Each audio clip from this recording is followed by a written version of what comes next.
let's go back to where we were about to talk about all the different phases of mitosis. About 153, I know sometimes the book numbers are different in different people's books. So I want to start with interphase.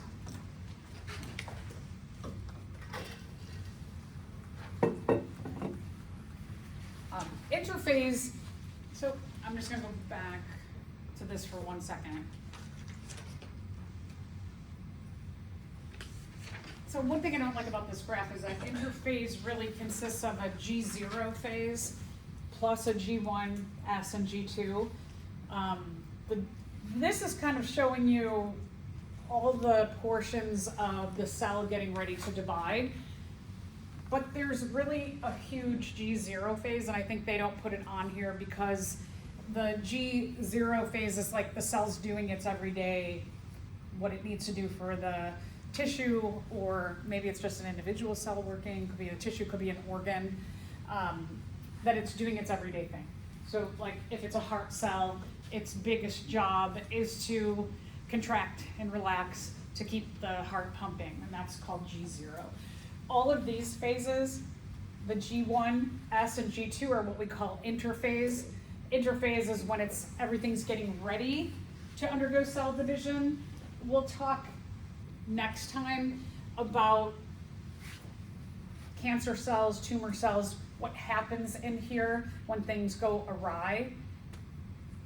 When you have cancer cells, and we'll talk about different mechanisms and the different proteins that are involved next week, that these things just push through and go around and around, and this cycles round and around, and it skips that G0 phase where it's doing its everyday thing. And the whole job of a cancer cell is to just make more cells, make more cells, make more cells, and make that bigger ball of cells until you get a tumor. In here, there's also, we'll talk about different checkpoints that check to make sure things like when the DNA is replicated or synthesized to make twice the amount of DNA so that you get two daughter cells who each have an equal amount of DNA or the whole amount of DNA, that there's, for example, checkpoints that look over the DNA, like a spell checker, that it's making sure everything's spelled right in the copying of the DNA, that it is translated correctly, and so cancer cells will just keep going around. So interphase, there is that G0 part of it again, that is like everyday cell workings. So here, when a cell is doing its everyday thing, that you're going to see a number of things. One is that your cell is going to look something like that. This is an animal cell. I wish our cells were stained a lot darker. This looks so nice compared to what you saw. Yours were all like very, very light. It was really even hard sometimes to see the nucleus and even maybe the cell membrane. But this is an animal cell. Like us, we are animals. So these particular cells look like this. Now, one thing I also want to emphasize is that this is I think it was a cheek cell. They called it an epithelial cell. That our cheek cells, like inside of our mouth, have this shape, but our cells have all kinds of crazy shapes. Like heart cells are usually look kind of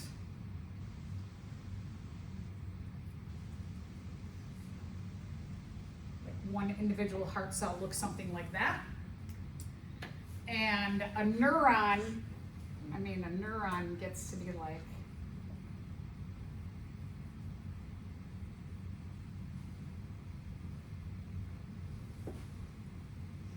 and then they can have these very, very, I'm not even kidding, long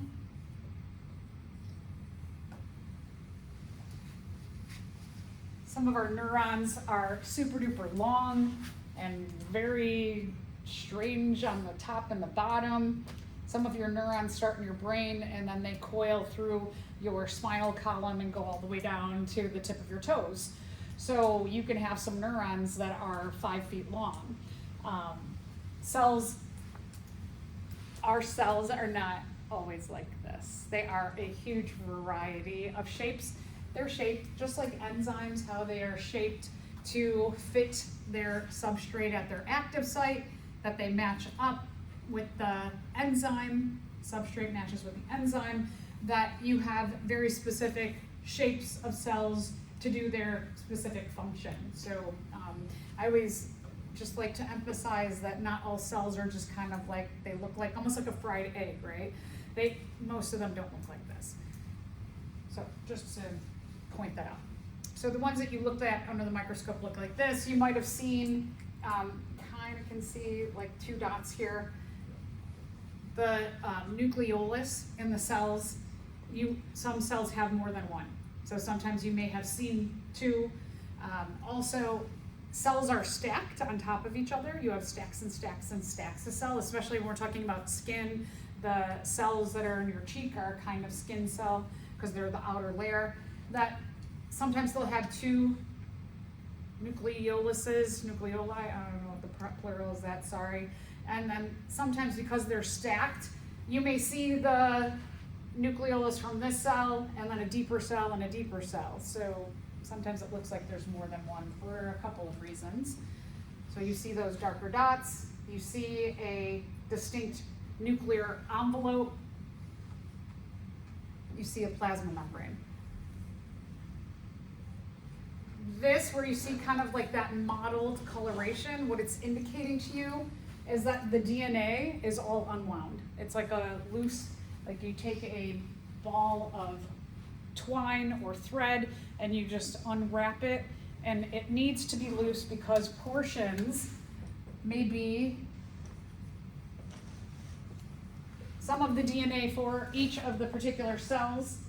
It has to be read, and it has to go through a process of the DNA is able to be read, and the process of going from the instructions in the DNA gets transcribed into RNA, and then you get a final product of a protein or a fat or a carbohydrate, an ATP, whatever the instructions are, that gets carried out to the final product of what that particular cell needs at that time.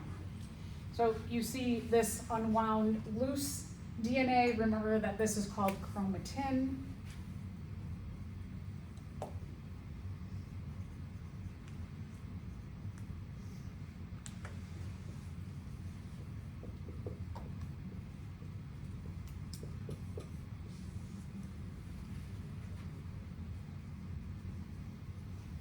And the point of it being loose and unwound is so that the DNA instructions can be read.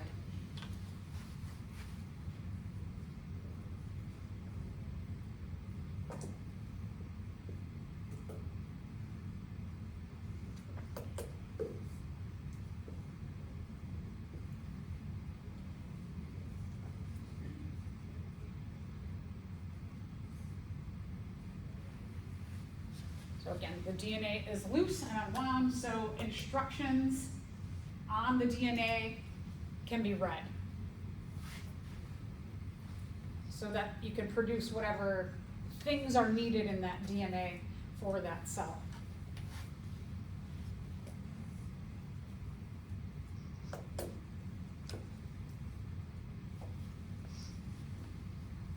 When the cell is getting ready to divide and it goes into the G1S and G2 phases of interphase, you have a number of things that are going to begin to happen at the very end of interphase or the start of prophase. So what you will see is that the nuclear envelope is starting to dissolve.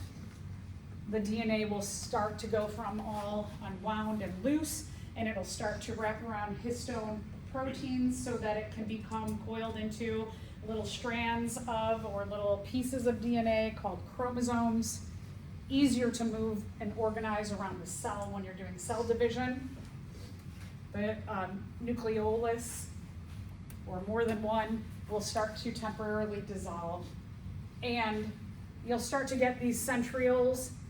They are going to begin to move So the poles, when we're talking about poles of a cell, it just means opposite sides. Just like the Earth has a North Pole and a South Pole. These are going to move to opposite sides of the cell, and they're going to start to produce what's called spindle proteins so that they can, it's like spider webs, they're shooting out spider webs so that they can connect to the chromosomes and start to move the chromosomes around the cell through the process of mitosis. So that's like just pointing out interphase, and then reflection on our plants and interphase.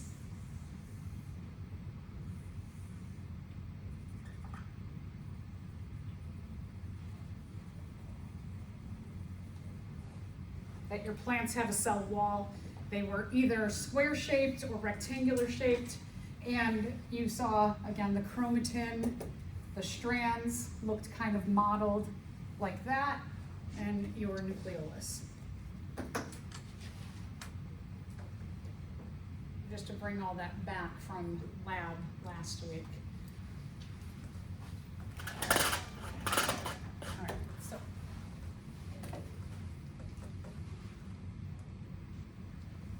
And then reflection on this. Question. What always occurs before cell division? DNA replication. Yeah, good. So that question is below your DNA. It's on page 154. No, it's not on page 154. It was unable to be replicated.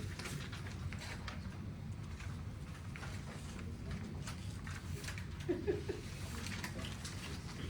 don't know where I got this question, but maybe I don't have it in there, but it is a good question to think about.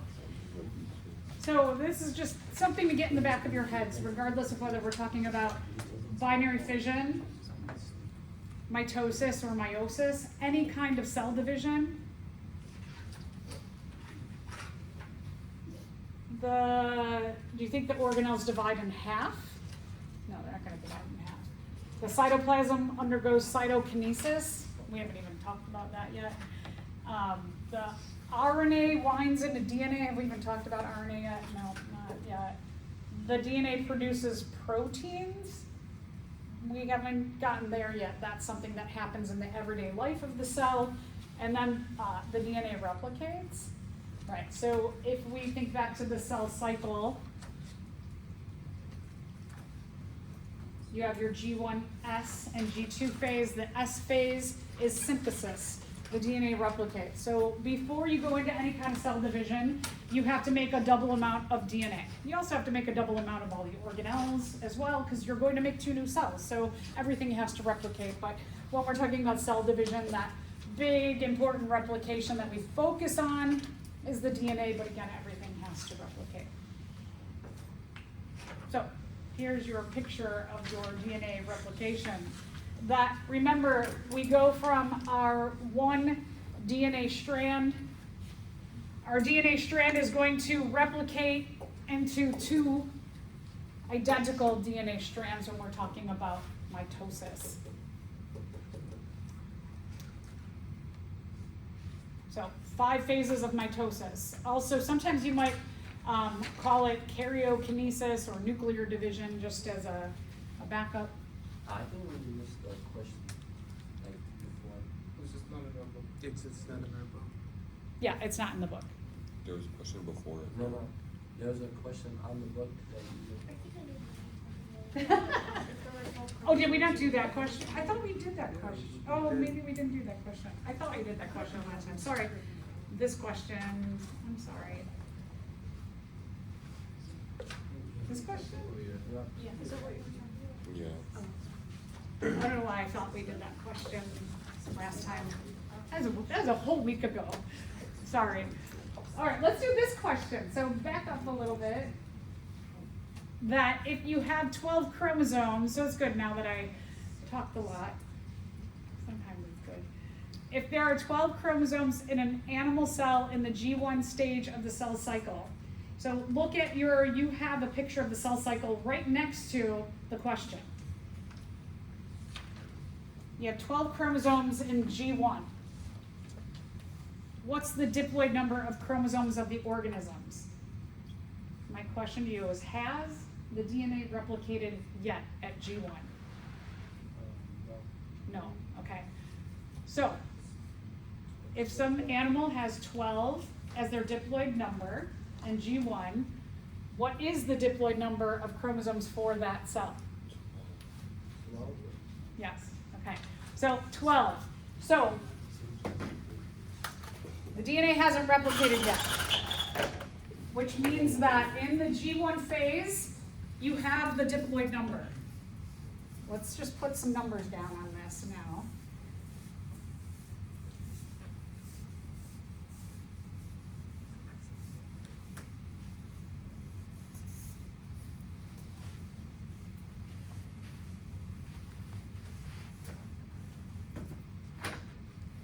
I ask questions like that you might be like, oh my gosh, this question seems complicated, because questions like this appear on things like the DAT, the MCAT, the biology GRE, any of the biology, sciencey, biology types of professional exams. These are questions, and kind of that's how I do the exams, is to prepare you for those professional experiences. So I want to make sure that you understand this stuff. One of the things I do recommend to any of you who go on to professional programs in biology where you have to take a board exam, save this notebook. A lot of you will take Bio 112. If you take it with me, save the 112 notebook, or whoever you take it with, save your notebooks. A lot of students have come back and said, oh, all this information in Bio 111 and 112 was exactly what I needed to study for the MCAT or the DAT or the Bio GRE, for example. So keep this stuff. Go back to the basics. All right, so if 12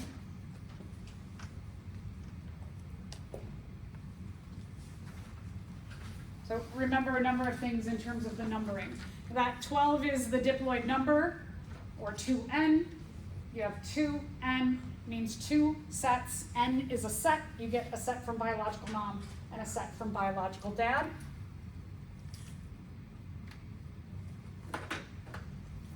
When the DNA in the synthesis phase, the chromosomes are duplicated. So what's happening?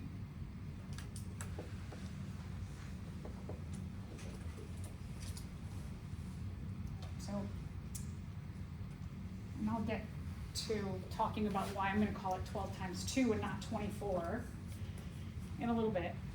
But what's happening here is you take your 12, your 2n number times 2, or your diploid number. We call it, instead of saying it's 24 chromosomes, remember that when the DNA replicates, what happens is they get a sister chromatid. We count this sister chromatid when a chromosome replicates and it's connected by a centromere. We change the name of it to chromatid, but what we call this, two pieces together, is we call this one chromosome times 2. We don't call this 2 chromosomes, because a chromosome is an individual. It's picky. But this is the way that biology wants you to remember. When it's replicated, it's a chromatid, and it's not an individual chromosome. So we are very careful to call it 12 times 2, or 2n times 2, or diploid times 2. Remember again that when we're talking about these times 2s,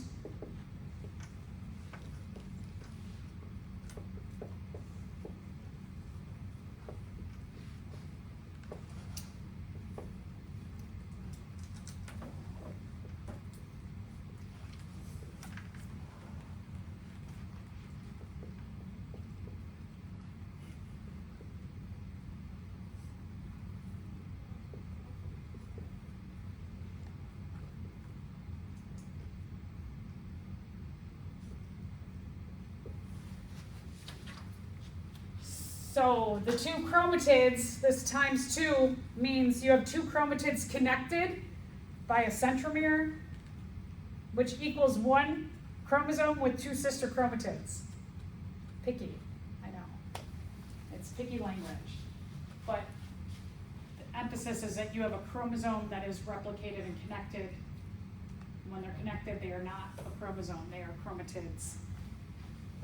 So just to point that out, as many of you will go on to cell biology, microbiology, anatomy and physiology, comparative anatomy, physiology, maybe kinesiology, where these terms will come back.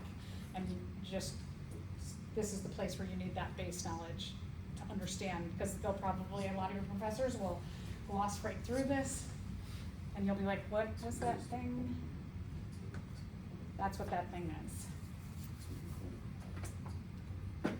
So then, your 12 times 2 again.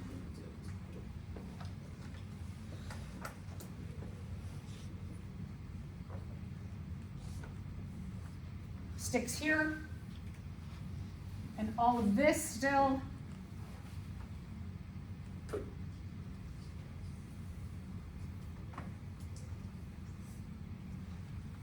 is true all the way through metaphase.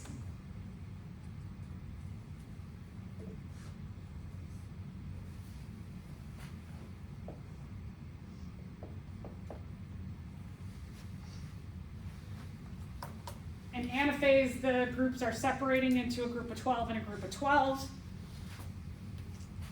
And then at the end of this,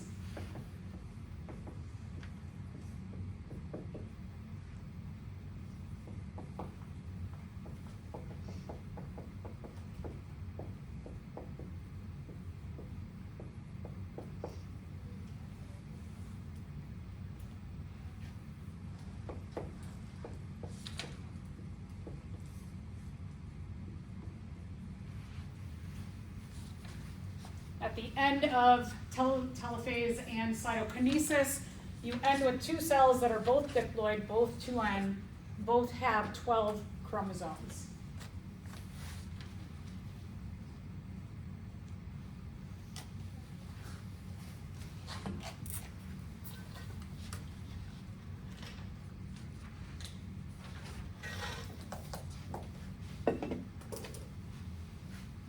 Does anybody have any questions?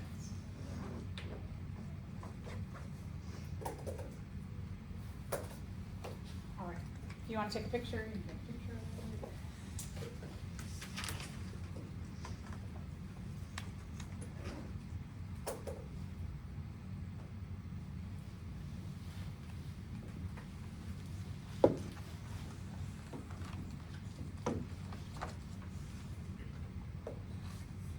Right, now I think we're on the right, yeah, Sussy.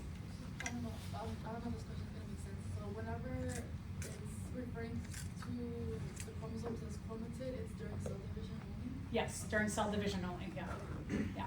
So the chromatid, it'd be anything in here, they're chromatids, yeah. So when it's unscrambled in the cell, when it's in its normal state, it's chromosomes? Or what is it a different name? It's called chromatin. Chromatin? Not chromatid, chromatin. When it's in interphase, so you have this whole thing called G0.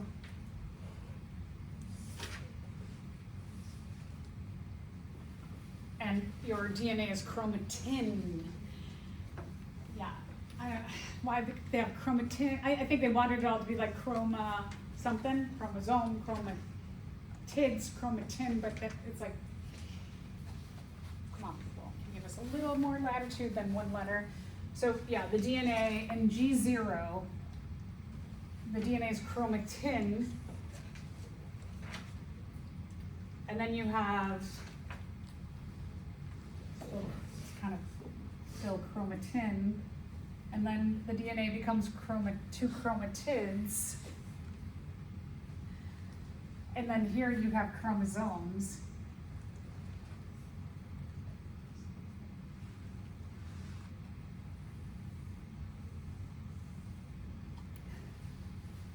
Yeah, there's a lot going on, a lot of terms. Yeah, so the chromosomes will appear in mitosis.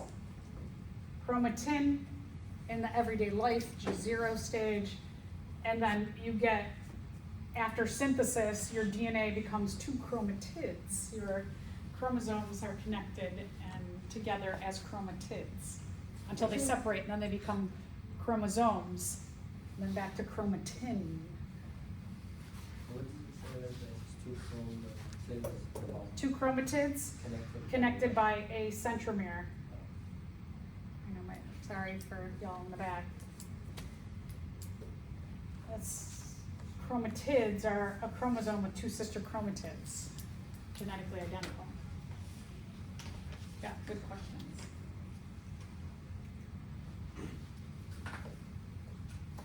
Okay, I think we're maybe on the same page again. So then, you did that?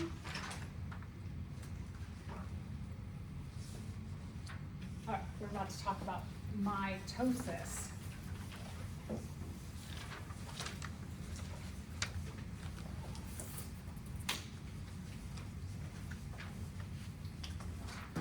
I like that you saw a lot of this in lab already. So you have that visual and experience in your brains. Now, depending on the textbook, sometimes you just have prophase, metaphase, anaphase, telophase. Our current textbook goes prophase, pro-metaphase, metaphase, anaphase, telophase. Just know that there oftentimes will be 4 phases, just the prophase, metaphase, anaphase, telophase. Depends on the author, you might just see some of these like little pro things. So we'll go through them. Okay, so prophase. Your chromatin is going to become chromosomes.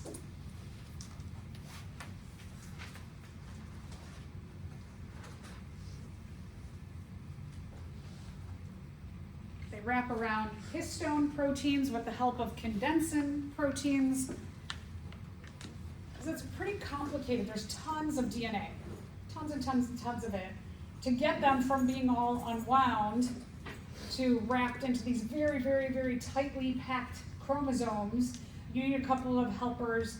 So I know I've mentioned before, you've got your centromeres, they connect by, you've got histone proteins that are little balls that the DNA wraps around, and then the condensin protein helps it to like really tighten and coil.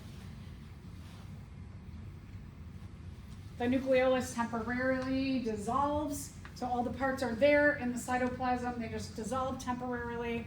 The nuclear envelope temporarily dissolves. And then the kind of spider-like creatures, spider-like organelles, in animals are called centrioles, and plants are called centrosomes. They move to the poles, 2 sides, could be top and bottom, could be left and right. They orient, could be like on an angle, but they're opposite sides of a cell. And then they're going to start to shoot out all these, what we call spindle fibers, that are going to attach to the centromeres of the chromosomes so that they can push and pull the chromosomes around the cell. There's a lot of setup things going on in prophase. It's getting the cell organized for separating the DNA, and not just separating half the DNA this way, half the DNA that way, but the sister chromatids lining up together and then being pulled apart. Kinetochore is the structure at the centromere where the spindle connects to the centromere.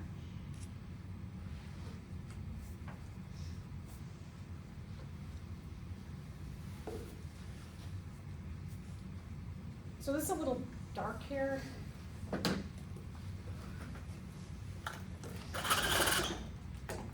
What this is really showing you, if you remember back in lab, if we were looking at a plant, you're just starting to see like the tips of the chromosomes coming together. This is showing you same thing. What I want you to recognize here is that there is no nuclear envelope around the DNA. around the chromosomes that are just starting to coil up. So no nuclear envelope. That is going to temporarily dissolve. So that you're just seeing a bunch of dots here. You're not seeing the nucleolus, you're not seeing those little dark circles near the DNA either. You're just seeing kind of dotty-like things. It's what this is kind of indicating. It's very dark. This is going to, the nucleolus is going to temporarily dissolve. You can see it's not in, one thing I like about this picture, even though it's really, really dark, is that you can start to see this nuclear area is doing some things, but that the nucleolus is no longer inside of the nucleus. It's going to go outside of the nucleus because there's no more nuclear envelope here. So it's free from the area with the DNA. It's moving aside, it's going to temporarily dissolve.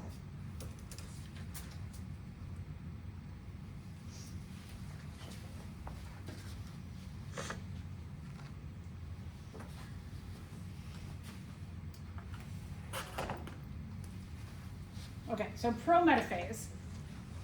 Prometaphase finishes up, tightens up everything that happened in prophase.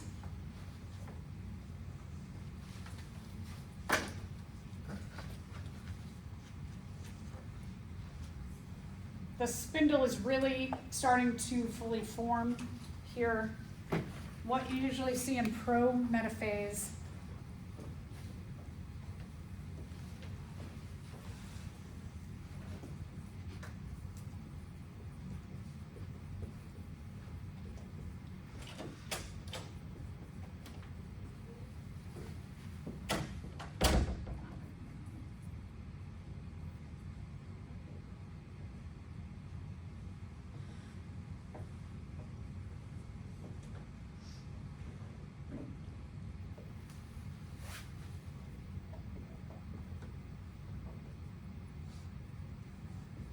you're starting to see distinct lines or distinct chromosomes.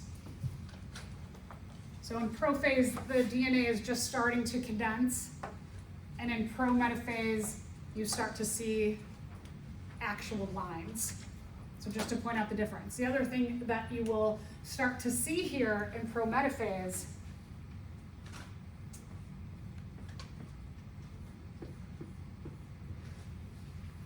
going to start to see the spindle fibers. So you may see some like lighter colored striping, but it all looks like it's coming into a triangle shape from the actual centrioles or centromere, centrioles or centrosomes here, centrioles here. And they're all coming to a point, and you see these lines that are going to start connecting to the chromosomes.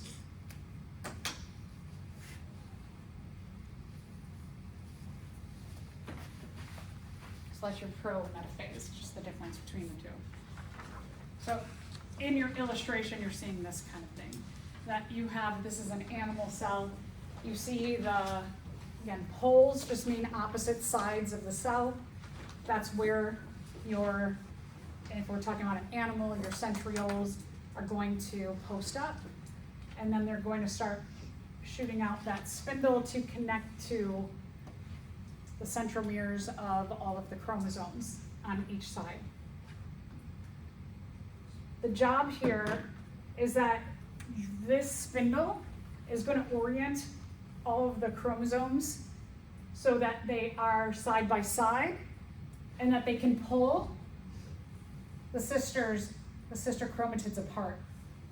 So their job is to do this, like pull one this way and one this way, one this way and one this way.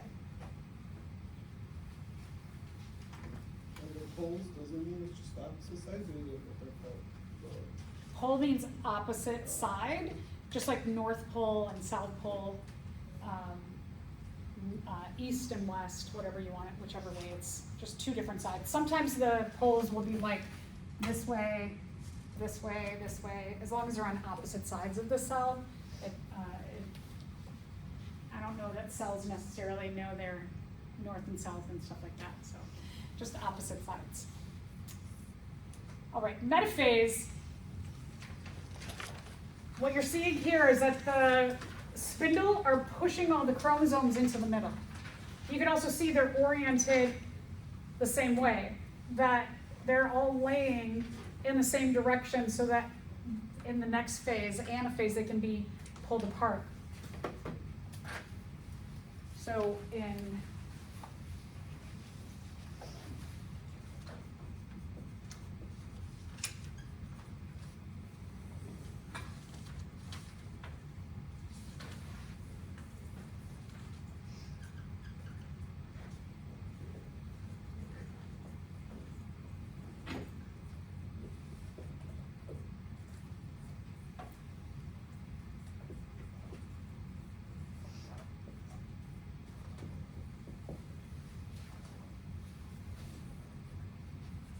So metaphase, what it's going to look like is that you see a distinct difference between prometaphase, where you just have like the chromosomes are fully formed and the spindle's starting to connect up, but now the spindle's taking them all and then it's pushing them to the middle. So think metaphase middle.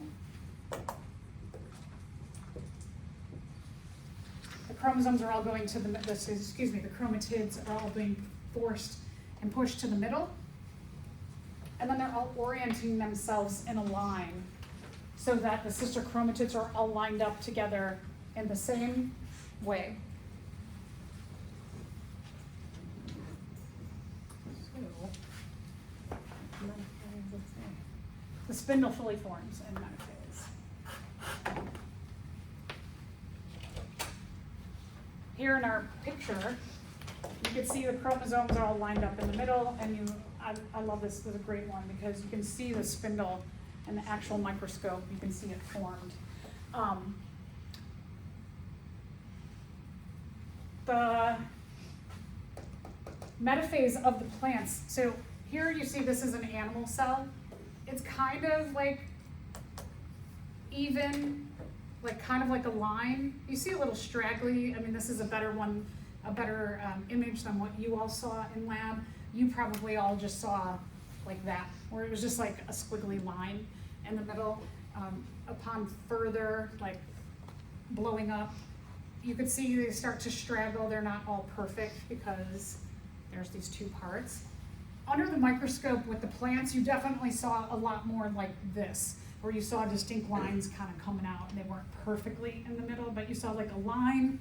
It's like almost like a line and then some stragglers up and down. So a little bit more detail like that, what you saw under the microscope in lab last week. And then spindle fully forms and the chromosomes line up in the middle, metaphase middle.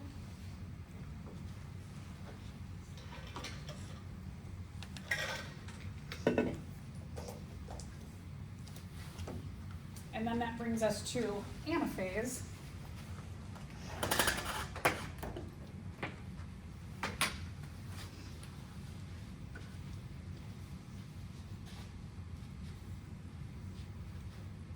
In anaphase, everything is going to come apart in terms of the chromosome, excuse me, the chromatids. The chromatids are going to be pulled apart at their centromeres. So they're going to go from chromatids to chromosomes. They're going to get separated. Boop. One of each sister will move to opposite sides. Cell is going to make more space. It usually gets a little bit longer. If you're a plant, you can't get longer. The animals got a little more oblong in their shape.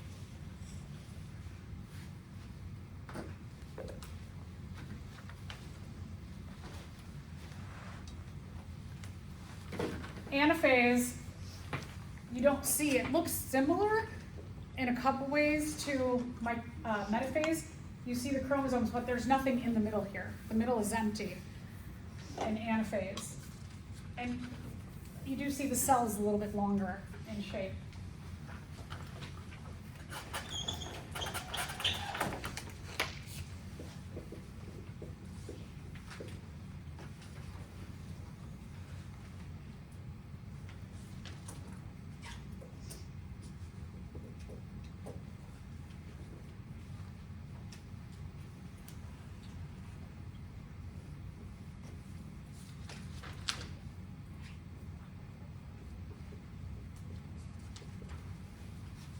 your anaphase looks like that. What you saw. Sisters are separating, spindles pulling the sets of sisters apart. These are now chromosomes.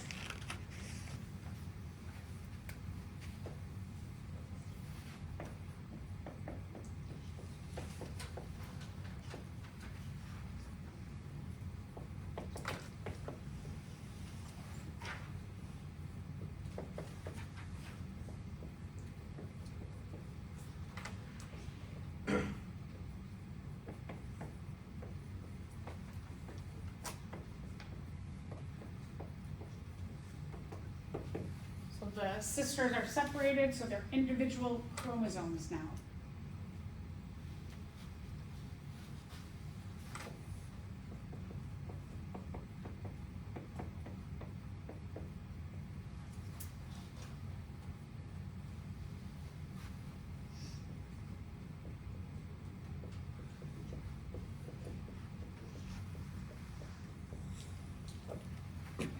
Remember when we're talking about sister chromatids, they're replicated and connected. Chromatid is a replicated and connected, genetically identical chromosome. So we call them a chromatid. When they're individuals, they're chromosomes again.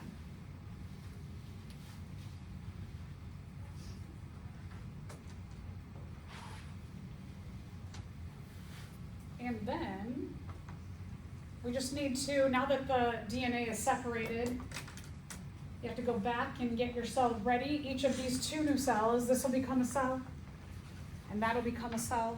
And you want to just get them ready for G0, where they can just do their everyday cell job. So then we go to telophase.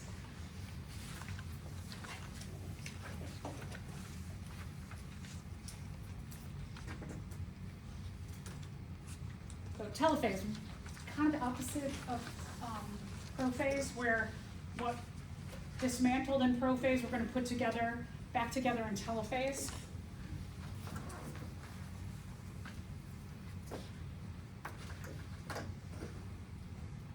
So chromosomes condense back into chromatin. So in anaphase, our DNA went from chromatids to chromatin. No, our DNA went from chromatids to chromosomes, and now our chromosomes are going to go to chromatin. Nuclear envelope comes back around the DNA, nucleolus gets reassembled, and then we'll talk about cytokinesis in just a second, and then cytokinesis begins.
So there's just like a little chart of these terms between chromatin, chromosomes, and chromatin, chromatids.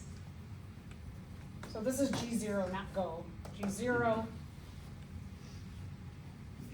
phase, you have chromatin. And then you're changing between synthesis, G2 and prophase, from chromatin, forming into chromosomes, and then gets replicated into sister chromatids. I should put in replicated.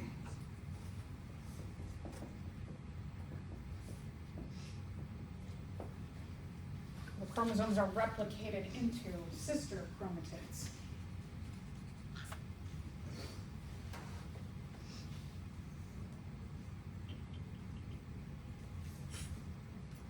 And then in anaphase, the sister chromatids separate, the DNA goes back to chromosomes.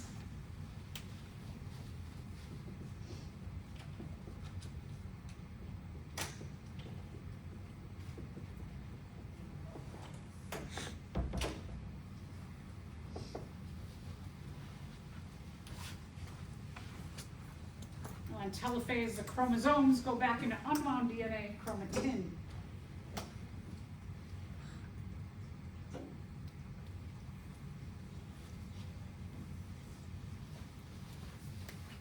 Can you write this on the telophase? Should you write it? What is telophase? Should you write it on here? No, you write it on the telophase. Yeah, I'm writing the telophase, yeah, too.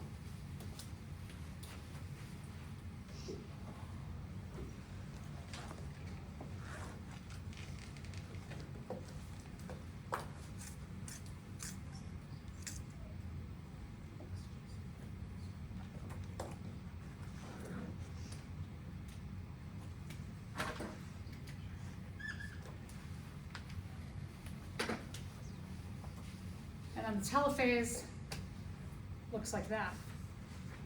You can see in the animal, the two cells are starting to pinch in. For the animal, they're pinching in. For the plant, you get that little cell plate in the middle. So I emphasize that with a different color.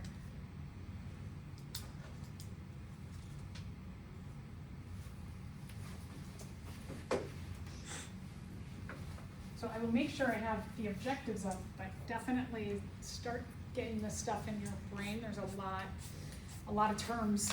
I know we talked about diploid and haploid and 2N and N, and chromosome number. We have a lot of terms that you really need to get straight in this. Once you have them straight, like a lot of students say this is the easiest unit because a lot of it just makes sense, but you gotta get yourself to the point where it makes sense. You gotta do a little bit of prep work.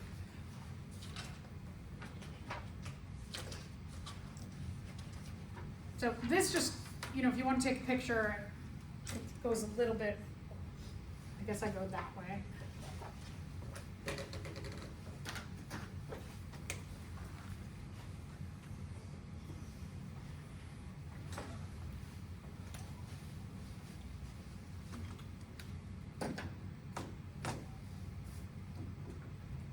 So that's just a reiteration of what you all did in lab last week and what you saw or should have seen.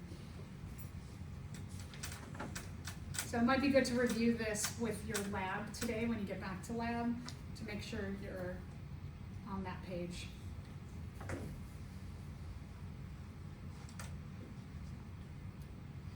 All right, then cytokinesis. Cytokinesis is the technical way for saying division of the cytoplasm. So it's the last step. I'm going to make sure that all that good stuff from metabolism, from cellular respiration, it gets separated so that each of the two new daughter cells has everything they need to do their G0 and do their everyday thing. And so this is the last step. So it closes up the cells. You get a complete division of two cells into the two daughter cells completely divided. All right, which of the following statements about chromosomes of prokaryotic and eukaryotic cells is true? Both prokaryotic and eukaryotic cells have multiple chromosomes? No. The The chromosomes of prokaryotic cells contain a circular DNA double helix, but the chromosomes of eukaryotic cells contain linear DNA. No, you guys don't know that one. A circular, I kind of like that one a bit. What don't you like about it? Because, oh, wait, no, I think, Kind of like it. Let's go with kind of like it, since at least one of you is saying, I don't know. Chromosome of prokaryotic cells is present in their nuclei. Do prokaryotic cells have a nucleus? No, so that's not good. Chromosomes of eukaryotic cells are attached to their plasma membrane, but the chromosome of prokaryotic cells floats free in the cytoplasm. Eukaryotic cell chromosomes are in what? a nuclear membrane. But the nuclear membrane, not the plasma membrane. They're in the nuclear membrane. So that one I know it's kind of like, once you read the other bad ones, maybe the second one sounds a little better. Yeah. So let's talk a little bit about the difference between plant and animal cells in telophase and cytokinesis, because they both are exactly the same. They do the same thing, except for you have limitations on the plant cell that the animal cell doesn't have. Plant cells have a cell wall. So you can't pinch in to make two new cells. That's why I had that little line. What you saw in lab last week is you started to see that little cell plate on the plant. So everything's the same. So animal cells, they make a cleavage furrow. Divides up the cytoplasm at cytokinesis. The two nuclei are separated. All the organelles are separated. Everybody knew that. Sorry if I went past it too fast. Okay. As telophase is closing up, drawing to a close, so do the two cells draw to a close, and they become two individual cells.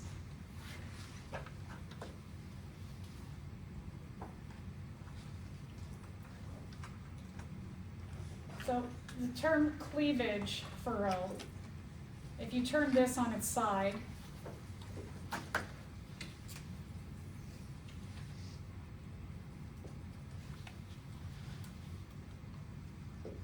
maybe you can imagine where the term cleavage in humans comes from.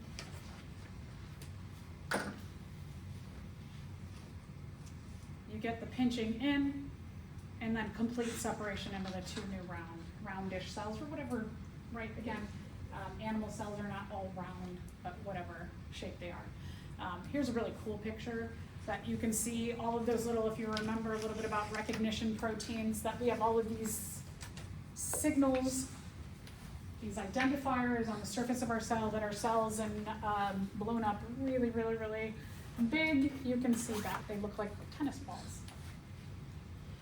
Plant cells have a cell wall that provides limitations, and it has to make the cell division completion a little bit different. You have to form a little cell wall between. The cell wall that begins forming usually about the midpoint, you start to see that little line, and that's called the cell plate. So animal cells make a cleavage furrow, and plant cells make a cell plate.